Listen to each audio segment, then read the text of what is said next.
यह उस समय का प्रसंग है जब माता सती ने सीता का रूप धारण कर श्री राम लक्ष्मण के समक्ष प्रकट होकर अपने मन के संशय को शांत करना चाहा, पर प्रभु श्री राम तो सर्वज्ञ थे।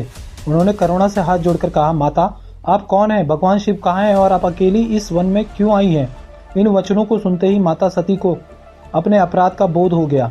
वे तुरंत अंतर्धान होकर शिवजी जी के पास लौट आई। उनके मन में केवल यही पीड़ा थी कि मैंने प्रभु की बात नहीं मानी और अपने अज्ञानवश प्रभु श्री राम की परीक्षा लेनी चाहिए। माता सती ने यह बात शिवजी जी से छुपाने का प्रयास किया, पर त्रिकालदर्शी महादेव से क्या छुप सकता था।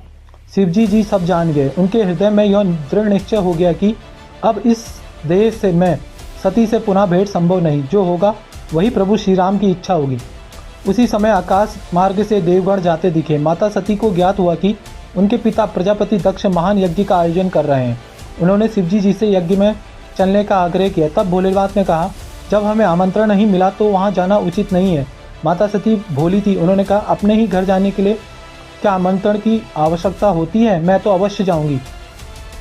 तब महादेव ने शांत स्वर में कहा, देवी यह पुरानी बात है। जब आपके पिता दक्ष को प्रजापति बनाया गया तब सभी देवताओं ने उनका स्वागत किया। हमने भी मन से उन्हें आदर दिया, पर देह के अभिमान में आपके पिता ने हमारा अपमान किया। वह हमसे रुष्ट हैं, इसलिए वहाँ जाना उचित नहीं।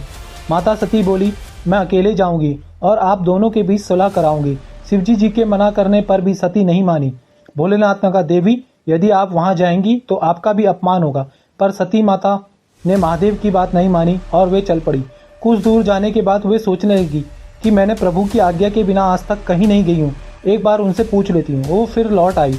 महादेव चलिए ना, पर शिवजी जी ध्यान में लीन हो गए और अंततः शिवजी जी की आज्ञा के बिना ही सती जी यज्ञ में जाने लगी। जब शिवजी जी को यह पता चला तो उन्होंने नंदी और गणों को भेजकर सती जी को आदर सहित वहां ले जाने के लिए कहा। माता सती नंदी और गणों के सहित यज्ञ स्थल पहुंची, पर वहां उनका किसी ने कोई सम्मान नहीं किया।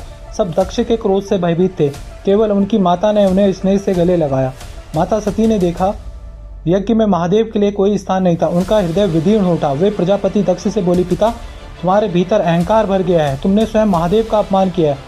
मुझे सबसे बड़ा दुख इस बात का है कि मैं तुम्हारी पुत्री कहलाती हूँ, लेकिन अब संसार मुझे दक्ष की पुत्री के रूप में नहीं जानेगा। इतना कहकर माता सती ने उसी यज्ञ कुंड में देह का त्याग कर दिया। जब यह समाचार महादेव तक पहुंचा, शिवजी जी के क्रोध से वीरभद्र प्रकट हुए। महादेव ने आदेश दिया, दक्ष यज्ञ का अंत कर दो। वीरभद्र यज्ञ स्थल पर पहुंचे। हाहाकार मच गया।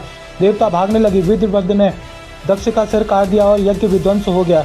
सब देवता कांपते हुए महादेव की शरण में पहुंचे। करुणामय शिव ने अंततः क्रोध शांत किया। उन्होंने दक्ष को बकरे का सिर प्रदान किया, उसे पुनः जीवित किया और माता सती ने देह त्याग